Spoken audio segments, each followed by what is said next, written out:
social media. Give me a meme any day. They're the greatest thing ever My invented. love language is memes. My love language is Giphies and memes. That's all I want to send is reels. I'm like, I might not talk to you for 3 days, but I'll send you 100 reels, and it means I love you and I'm thinking about you. I'm saying 15 things to you all in imagery. Is your love language physical touch? Because it's mine. Yes, it is. Okay, that and food. I'm such a foodie that I will plan an entire vacation around a restaurant that I want to go to. Absolutely. And we live in New York, and everyone's like, do you cook? And I'm like, why would I cook if I live in Manhattan? I live next to Joe's Pizza. It's the best. That's my favorite which place one, in New York. John's or Joe's? Joe's. We gotta go on a pizza tour. I was gonna say, like, turn I've gotta me show on. you. I'm old Joe's, old school. No. I've Okay, got turn you. me on We to go to John's. Brooklyn. We're gonna go to John's. We're gonna go to Linda's. We're gonna go to Scars. We're gonna go to There's Lucia. Queens. We're going to Polly G's. We're going to Lucali. We're doing all of it. I've never been to those places. What?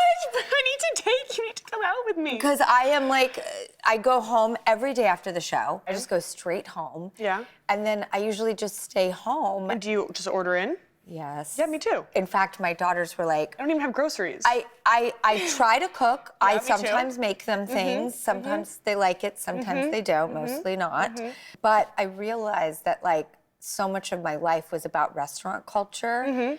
And I'm not getting out enough, and I need to get out more. So I am good at that. Like I will take 3 trains to like go try a restaurant in Ridgewood or in Flushing. Queens. Yes, we need to go to Flushing. Anything travel and food. I'm all in. I'm all in But too. I have a list. I'll share my iCloud list with you. I heard something that you and I might have in common. I feel smart both in streets and books, but it's a funny inferiority complex I have.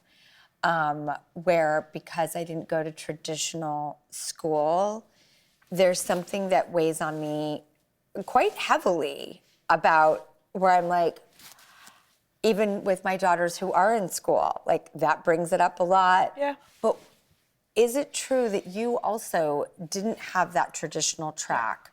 And have you felt certain ways about it in the past or even presently? I essentially dropped out of traditional high school in sophomore year. And I think... Were you at Beverly? I went to Beverly for freshman and sophomore year, Beverly Hills High, 90210. And every time I'm like on the phone with Verizon and they're like, what's your zip code? I'm like, 90210. They're like the show? And I'm like, yes, but it doesn't feel like that. It doesn't look like that anymore. And that was a very specific time. But I feel that way, but I also mainly feel that way, not just like intellectually, and I feel like I'm kind of playing catch up because I also started working full time at 15. I felt very insecure always about, I had divorced parents, so I was schlepped between school districts all the time while they were figuring out where to live, and my dad would want to live in one place, my mom would live in the other, so I was changing schools every couple of years. So I went to multiple schools, and I felt like I would have a good friend, and then you move schools and it's hard to stay in touch, so I just felt kind of this insecurity about not having a girl group that I went through K through 12 with, or I didn't go to college, so I didn't have my college girlfriends, those friendships for life. So I felt kind of like I had one individual friend that I was close to and then another friend, but it never felt like that community of kids. Like, remember when we were in pre-K and we used to go to camp? Yes. I never went to camp. Me neither. Why did my parents send me to camp? They didn't teach me how to play any sports. Me neither. I'm still like, Mom, whites go on cold or hot? I mean, I'm bad. I use my mom for everything. And you're so close with your Yeah, parents. Which, best friends with my parents. I was in a high school gymnasium this morning listening to Introductory to High School because Olive will be in there in a year. And I sat in this audience listening to this woman pontificate about the sensitivities around transitions, and I was bawling my eyes out. Did it trigger you from also childhood too? And watching my own daughters go through transition of going across homes. And I too would travel for work. I'd be living in a city, I would make friends, and then 4 or 6 months later, we're gone. But I notice in myself and my girls that transitions are real. Are you sensitive to transitions now? And then how do you apply that in your adult life? Well, I think having had divorced parents, and I don't know if you did this, but I did 50-50 custody. So like 1 week on at mom's, 1 week on at dad's, 1 week on. And it got really hard when I was in high school and I was bringing books back and forth. Yes. I had a razor at my mom's house to shave and I'd never shaved before. My dad wouldn't let me have a razor. So there's also like an imbalance, Different right? rules. Of like what parents, like my dad used shampoo and conditioner that was like the 2-in-1, the Head and Shoulders. And I was like, I just want normal conditioner that my mom has at her house. Why are you a barbarian? And oh my God, this just sounds exactly like No. my house. So my mom's house, I got everything, and my dad was like so strict, and I used 2-in-1, and just didn't understand girls. He didn't have that sensitivity. But I do think that kind of imbalance, which we hate in childhood when we have divorced parents, ended up being really beneficial as an adult, because now I'm able to pick up and go and film for 6 months in a new country that's far away. And I'm also capable, and I adapt, and I find my grocery store, and I find a new set of friends, and I find my restaurants, because now I don't feel so shaken up when something changes in life. And there's a transition. I feel like I can adjust. You have so I think your given girls me will feel the same. a gift that is immeasurable. You just reminded me of how adaptable I am, how strong I am because of that childhood. Right? And somehow I was not placing that grace and assumption on my own kids. I had lost sight of that. I forgot that I was so gosh darn adaptable. I mean, look, you probably went from set to set to set your entire Country to childhood. country, right city now, to if they city. asked you to pick up and relocate your girls to a foreign country where you don't speak the language, you'd be like, I've got this. They're going to school, I've got my grocery store. You learn how to deal with real life. And they've always been the best travelers. Ever since they were born, I'm like, we're going here, we're going there. I don't care if your They can baby's pack a in carry-on toddlers. for a week-long trip, let's go. If I show up with airplane tickets, they're like, where are we going? Yeah. We'll pack fast. But isn't that so important? I get insecure about not, knowing everything about history, but we've seen the entire world. We've been to a million different places and had to be in tough situations and work in tough environments, and we did it. So who needs school? I'm kidding. Who needs an education? Oh my We're fine. God, I know my kids are like, you just get to go to work and have fun. I could read a history book or two, it wouldn't hurt, but yeah. You know what's amazing? Like, if you get into literature, period, Yeah. it's got everything in there. That was my great teacher, travel and books. And I think movies too. I really love, because I didn't go to drama school. I never Me learned how to neither. act traditionally, and Me I feel so neither. insecure. You see these like British, powerhouse actresses, and they're like, when I was in, when I was in school and I did Shakespeare, Juilliard. and I was auditioning in LA, like pilots. Yeah, I don't know. But I did watch and have watched and continue to watch a lot of movies, and I feel like watching great performances and great directors is an education on its own too, and teaches you about the world. Do you have any things that jump out at you? I mean, so many. I get that a lot from theater. I think what you're reminding me of is things that I knew before my kids were born, that I had these strengths in all these different areas. And then when you start to live for and through someone else, you imprint so hard. It's like people who get lost in relationships, I think that what I really appreciated growing up was my parents were like, we know you're gonna date. We know you're gonna try alcohol. We know you're gonna do these things. It's normal. We just wanna know when it's happening so that we're in the know, and we're not like these other parents who punish their kids for these things. And the Yes. kids would wanna do it even more, and they would rebel, and we'd sneak out of their parents' house, and they lived this entire life that was a lie. Versus my parents were like, we'd rather you come talk to us the first time you have your first drink. And I think that not feeling this shame and that I would be massively punished from them or looked down, it made me even not want to do it so much, because it wasn't, prohibited. It wasn't taboo. By the way, I don't have any kids. I'm really giving a lot of advice for somebody who doesn't even have to take care of a plant, okay? Do you have a plant? No, it would probably die. I've actually kept a few plants now, Have some you? for almost 6 years. Look at you, and you have daughters that are alive and well at, 13? You're great. Yeah, You're they'll be great. 14 and 12. Oh, and it's so the best. thrilling to watch them grow up. I love the conversation about what you're going to do, drinking, dating, growing up, all of it. I feel like I have said those things to Olive. Frankie's a little younger, so she's She's not drinking or dating yet. Hopefully, we're good. a good girl. love She her. really is. She wants to be healthy, and she's an athlete. Well, our generation is now all into wellness. I don't even think these young kids are even interested in drinking and stuff. They all want to go do saunas and cold plunges and do face creams.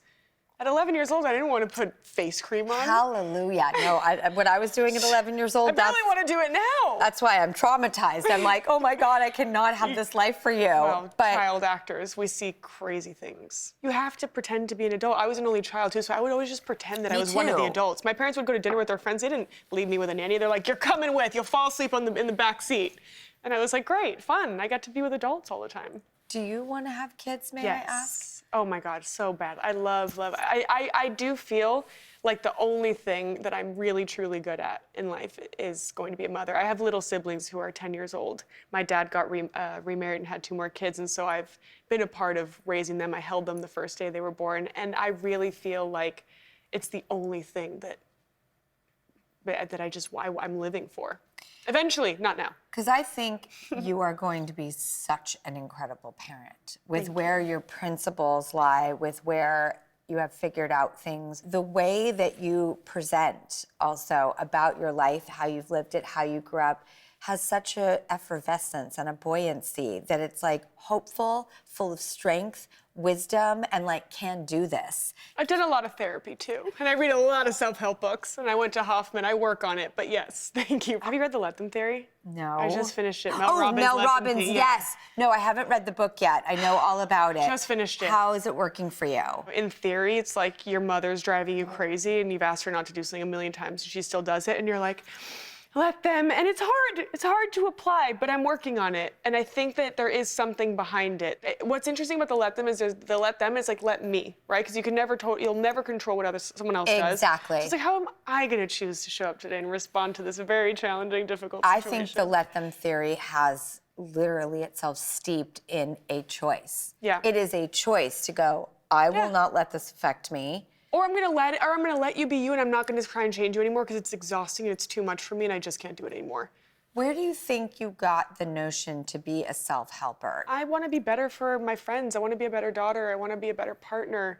I think being an only child, I was inherently quite selfish because all the attention was on me all day long. And I had these Latin parents that were just like, you're the best and we love you and we love you. And I was like, yay, everybody loves me. And I think that growing up, I was like, wow, I have only child syndrome. And I was like, I want to combat it and learn how to like share my crayons. God, I might have only child syndrome too. Do you have siblings? No. Oh my God, of course you have only child syndrome. Did you not know this till now? No. It's written in the stars for us. I got all the crayons. If there's like a whole pie of pizza and there's 1 slice left, I'm like, I want it. But I have to remind myself, share. What was it like with siblings coming in? How were your feelings? Because my daughters have 2 new brothers. Do they? Oh my goodness. Okay, so I was an only child until I was 17 or 18. My dad called me and he said, I'm having a boy. And I was okay, because I was like, I'm already out of the house, I don't care. And then when my dad told me that that they were pregnant with my sister, I lost it, and I don't know why. I was like, I want to be your only girl, and how come she's going to be obsessed with you, and then I won't be your baby girl anymore. And I got like, at 19, 20 years old, I was crying over having a little sister.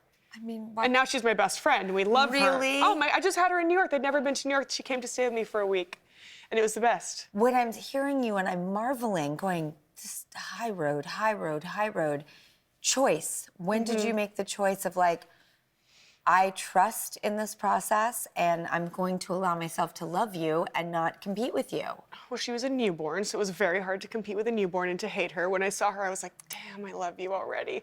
We are in love with our parents. I mean, at least in my experience, I was totally in love with my dad growing up. And your dad seems real cool. So does your mom. I've got cool parents. They're beautiful on the outside and obviously beautiful on the inside. Totally crazy too, don't get it twisted. But I'm like, I like crazy if I have a sane center. You've really just brought me back to a place that I had lost sight of, which is that massive adaptability and how life affecting that is. Every corner of the globe, you can be shipped off and sent and make an adventure out of it. Yeah. You're actually excited and for it. And be okay. Yes.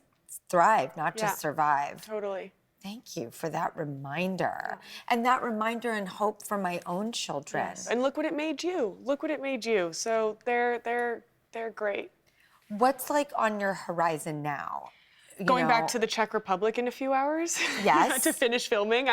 I've been filming The Age of Innocence in Prague for the last 7 months. I wanted to ask about that. Is that a Netflix project? That's a Netflix project. We did a limited series. It's a period piece.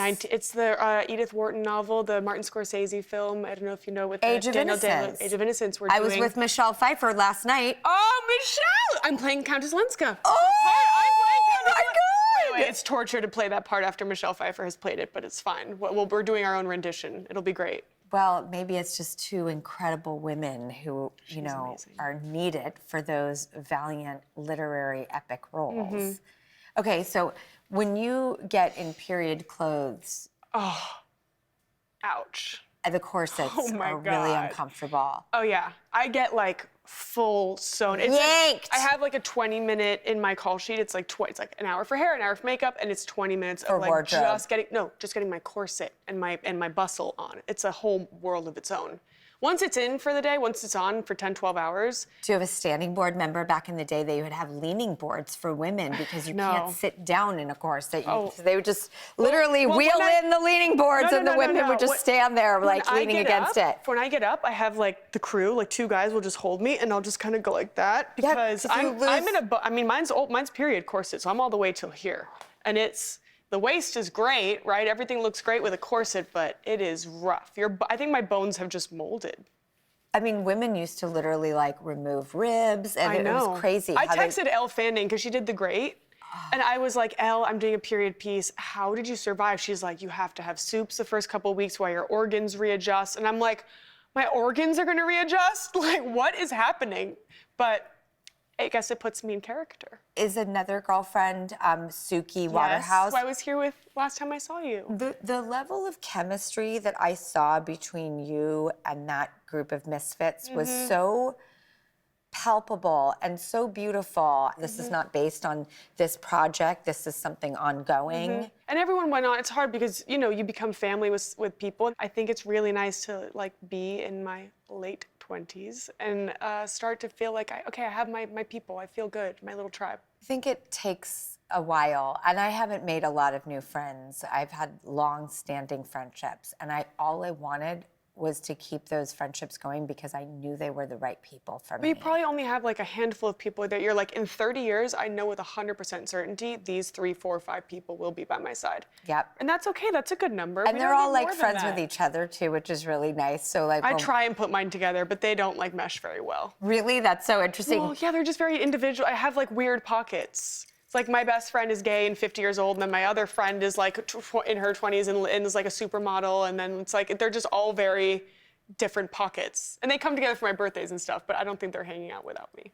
Well, I think weirdly my friends are. They're all like, they all are close and But I'm too hanging out. jealous for that. I don't want my friends hanging out without me. I cannot handle Do you when think my that's friends only call. child syndrome 100%! kicking in? My narcissism. Are you kidding me? And if my friends hang out without me, I would die. I'd be like, I would just be crushed. By the way, it turns out that is what a lot of middle school is about. You just need one good buddy to get you through it. You just You need just one. need one good buddy. That's all. What do your parents, what do you think that they want for you? And I'd love I love that they allowed you to go out on your own early. Because I think we get so stuck in a narrative of, it's supposed to go this way. No, I live the most unorthodox experience, and I'm trying to check traditional boxes going, I don't know who I am. I wasn't that person. Now I'm trying to be. Well, now I kind of want to be orthodox for my kids. It's so weird. That's how I am. Yeah, I'm like, I want a routine, I want breakfast, I want bed, I want nap time, bedtime. I want to like, put them on this schedule because I guess I didn't have it. And so I'm craving like organizing their entire life. I put my siblings in ski school because I was like, I didn't get this opportunity. You need to have this opportunity. You need to learn how to ski from a young age. Well, and they were like, they couldn't care less. They were making snow angels the whole time. Perfect, but you booked time for them. What I've really noticed as a parent, like kids with nothing to do and idle time is not a great recipe. But isn't it good to learn how to be bored though? Yes. That's the other, Technology's not helping with that. Right. But I was like, only child, I had to entertain myself. My parents were like having fun. I had to be like doodling or staring at the wall and come up with a story. I mean, that's important to be able to learn how to self-entertain, I guess. I've tried so hard to like abstain and bring in tech in a very scaffolded, thoughtful way. I don't even know how I would tackle that. It sounds terrifying. I think here's the good news. I think after 20 years, we're at a tipping point where we now know things we did not know before. We are the guinea pigs. I think it's going to become a little more passé, a little less obsessive, and a little more normalized to realize that you have to separate yourself from it. And I know a lot of young people who, I work with someone who turns their phone off on Sundays. And really good. I am like, I love that because you're creating a boundary, and that is something I did not have growing up. Didn't know what they were, didn't have access to, and I think maybe that's what you crave as a parent is some level of boundaries to harness in and have that safety so that you can color outside the lines and be silly and have fun and adventure. But how do you, when you're on set for a really long day, or you've just had to pitch a billion ideas and you're just exhausted, you want to come home and like rot your brain? Some people do reality TV, I do Instagram Reels, and I've curated my Instagram to be very positive and funny and fun because there's obviously a very different side of social media. Give me a meme any day. They're the greatest thing ever My invented. love language is memes. My love language is Giphies and memes. That's all I want to send is reels. I'm like, I might not talk to you for 3 days, but I'll send you 100 reels, and it means I love you and I'm thinking about you. I'm saying 15 things to you all in imagery. I'm sending you are my best friend till we die to my bestie, and I'm like, don't call me, I love you, I'm busy, but I am sending you a reel, so I am thinking about you. But how do you like let your brain kind of turn off? Definitely love movies and television. Yeah. You know, friends, seeing friends, making sleepover arrangements, or like I had a dinner last night. It felt like at a theater tonight. This is a big week for me. I never leave the house. I know. I'm like, who am I? My friends have really taught me also the value of how important the consistent check-ins and making plans are. Because I can fall off the wagon and just get lost in my own individual world. And my friends will be like, we need to set a date. It's been too long. Yeah. Or I'm reaching out. We're theater buddies. We haven't gone to the theater. An accountability buddy. Yes, it really is. Yeah. By the way, as we're like bringing our conversation, you know, to its end, I was sad about it. I know forever. And I thank you for giving me that strength and resilience back and an objectivity I'd clearly lost. But also, one thing I also never gave up on was this love of like what we do. For some reason, in a life full of questioning everything and myself and other things, I never questioned this. It was like a magnetic pull that I had. It's like a truth that I want to be a part of, a pen I want to play in. Yeah. And it's hard to even describe why we love it so much. It's hard. It's like it's you either have the bug for it or you don't, and then it's like fulfills you in such a way that you can't even really articulate. Even when it's hard and waking up at 3:30 in the morning, days and days and days and weeks on end, and you're cold and you're tired and you're just like, but I love it. I still love it. And I would fight for things. Like I auditioned for everything. I fought for roles. I auditioned for this show. You did? Of oh my course. God. We need to see your audition tape. Oh my God. The sales tape. We need to drop the self-tape. They call it a sales tape. I'm like, it's an audition. I get it.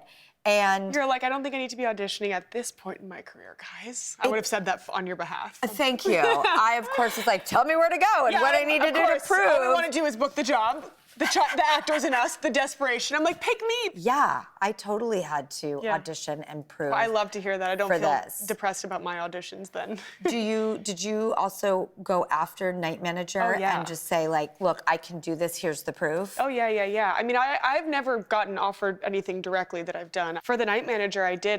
They wanted someone in their late 30s. I was 26 when I heard that they were auditioning. And I read the log line because, of course, you know, we don't get to see scripts until we're way down the line. Yep. Everything's so confidential. And I read the log line, and it was like Roxana Bolaños, a survivor, a hustler, Latin, immigrant parents, has something to prove. And I was like, I think I can do this. I think I've got something in me that I got to tell this story. And so I just auditioned and wrote a long letter of why I believe that I can play Roxy. And then I got the job, despite them not being, you know, right at all. And they changed some things even for it to be more adaptable to me. If you had ego in it, you might be cutting yourself short. Funny enough, I was the 8th actress for one of the first movies I did that 7 or 8 different people got the offer, passed on it, and I was number 8 after auditioning many times. Still, through all that process, I was still like number 8 or 9 on the process. And I just remember being like, okay, I know they're out to all these girls. Hopefully they're all gonna say no, and then I will take it. And you know, my team had like kind of a bad taste in their mouth. Well, you know, they're like currently after this girl, and they know that you're available, but they're still wanting this girl. And I was like, it's okay, let them go through the process, and if it's meant to be mine, it'll be mine. And I had no ego about it. I even got an email where they accidentally offered it to another actress, and they sent it to me when I was in the process, and my heart was broken. And of course, you want to puff up your chest and go, you know what, I don't need you. But it was the greatest thing I ever did. and you have to put your ego aside and take advantage of an opportunity when it arises. That's all we can do. No ego.